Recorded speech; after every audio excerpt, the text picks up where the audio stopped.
Sa dibdib ng kabundukan, kung saan ang hangin ay may dalang mga lihim ng nakaraan at ang ulap ay marahang sumasayaw sa ibabaw ng lupa, may isang tradisyong patuloy na humihinga. Tahimik ngunit matatag. Dito sa piling ng kalikasan at sa ritmo ng panahon, isinisilang ang isang likha na hindi lamang basta inumin, kundi isang kwentong pinanday ng kamay, puso at alaala.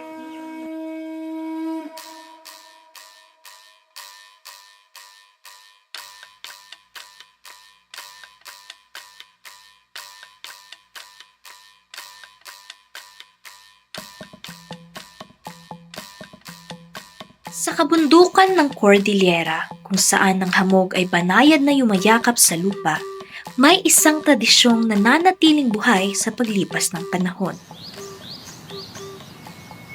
Jitapi, brief background, Jitapi kata kaspunak tatay is especially used during special occasions. The traditional wine nga dito Jitapi. Different ways nga may isang tawag dito yung Cordillera.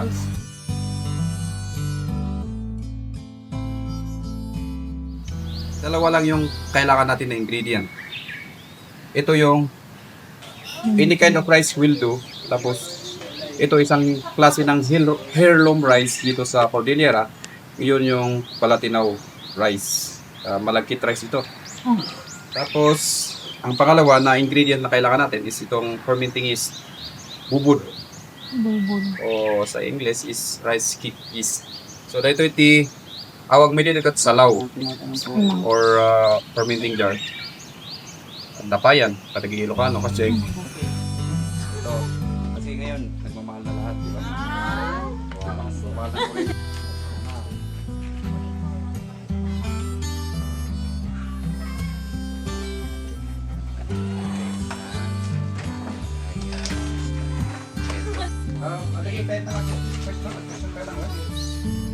Bawat aramidan tayo, ba't kailangan nga ma-sanitize?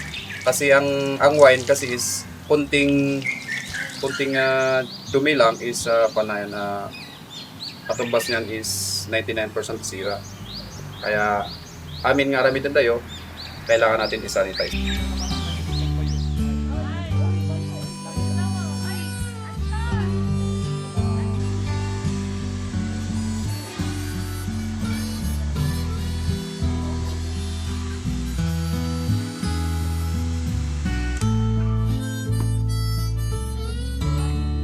Pagkatapos linisin at alisin ang mga dumi mula sa kagamitan, ay amin na nga ring sinunod ang paghugas ng bigas na kinakailangang lutuin. Tingnan natin kung hindi masarap. Hindi maganda yung pagkakabot. Okay. Tayo ng yan ganito. Kung gusto nyo gumawa, pwede naman. Yung gagawin nila dito. Although, kailangan na kasi dito is Matapos namang maluto ng kanin, agad-agaran naman itong ikinakalat sa bilao upang pahupain ng init nito. pwedeng buhalin, pakbo.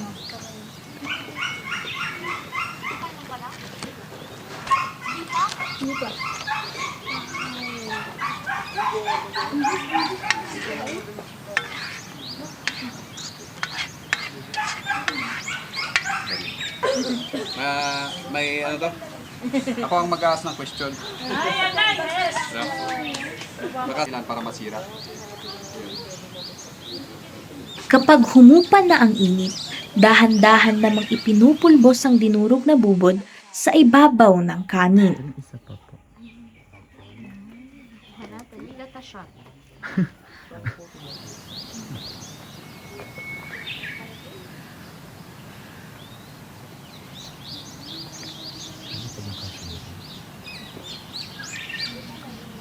Matapos maihalo ang lahat ng maayos, ito ay kalaunang nililipat sa malinis at tuyong dapayan.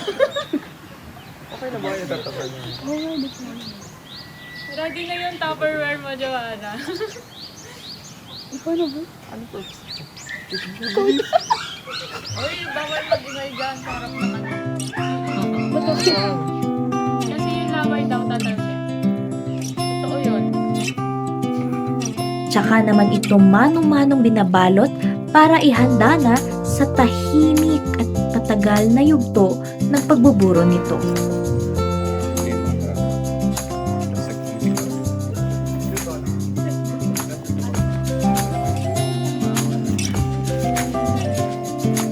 Ayan. Okay, natapos natin ito.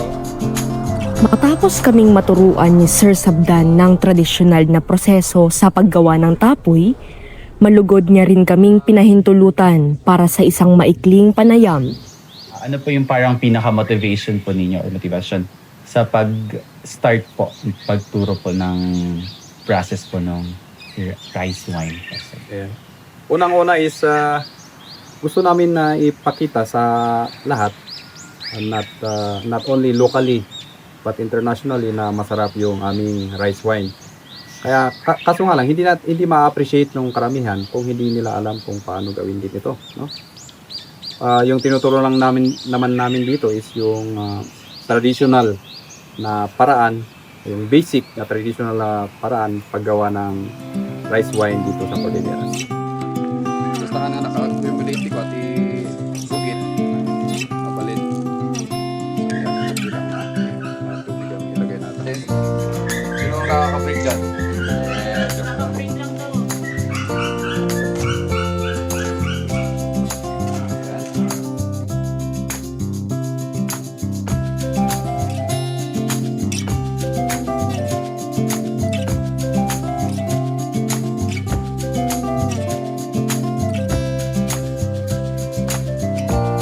Wala pa yung juice niya.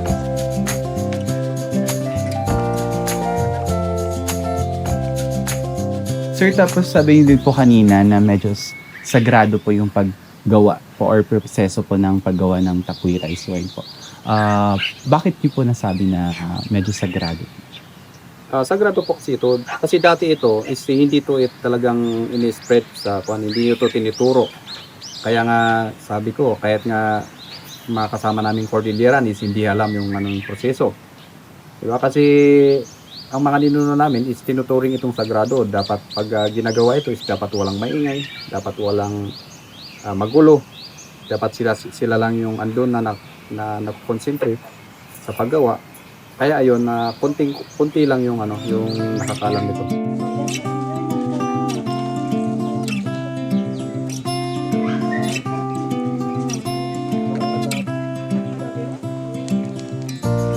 Sinong gusto mag-grind ng rice na dito? Kailangan natin kasi itong ituro sa kanila dahil sino na lang yung magtuturo sa mga susunod na henerasyon kung tayo mismo ay ayaw nating ibahagi sa iba, di ba? So, para magpatuloy yung ating tradisyon is kailangan natin ituro. Ituro natin sa mga kababayan natin at saka para ma-appreciate na rin nila yung kagandahan at yung proseso ng paggawa. Pinatutunayan lamang nito na ang mahabang proseso sa paggawa ng inuming ito ay isang simbolo ng tunay na diwa ng pagtatyaga at pagiging matatag. Hindi masarap. Maganda na yan. So, okay, tapos tayo dito.